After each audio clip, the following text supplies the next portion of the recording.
acadêmicos. Now, the second batch of migrants who were being held in detention centers in Libya arrived in Rwanda on Friday as part of a resettlement deal. The UN Refugee Agency says 106 are from Eritrea, 15 from Somalia, 2 from Sudan and 1 from Syria. The resettlement is part of an agreement between the Rwandan government, UNHCR and the African Union, AU, which will benefit 500 migrants being detained in Libya. The first group of 66 migrants arrived on the 27th of September and have been housed in Gashora, a trading center east of the capital, Kigali, where the new arrivals have been taken to. It is about midnight and we are right here at the Kanombe airport in Rwanda, where the second bunch of refugees from Libya just arrived. This bunch of 123 refugees follows the successful settlement of the first bunch of 66 that came in on the 26th of September. The migrants, mostly youth, are accompanied by members of the United Nations High Commissioner for Refugees and were welcomed by Rwandan and UN officials.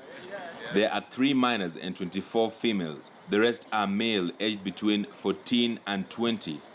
The United Nations High Commissioner for Refugees, Deputy Country Representative, said that the migrants are already enrolled in different language courses to help integrate them, even as they weigh their options according to the Memorandum of Understanding. Yes, we've already started language courses because from the first group of arrivals that came, majority wanted to study English.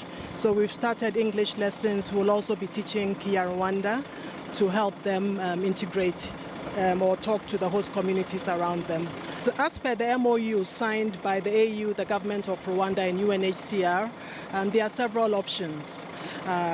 For those who can return to their country of origin, that is an option. Some can also go back to a country in which they passed through. We also will assist based on the cases with resettlement to other countries. There's also the option of longer stay here in Rwanda, and also what we call complementary pathways. You sometimes have communities who sponsor people, also people who go through educational or professional means. So these are some of the options that one has. We also have family reunification for some. The migrants from different African countries are some of the victims of forced detention in Libya, where there are 1,000 others enduring harsh conditions. They found themselves in these centers after a failed bid to make it across the Mediterranean Sea to European countries, where they hoped they would get a chance at a better life.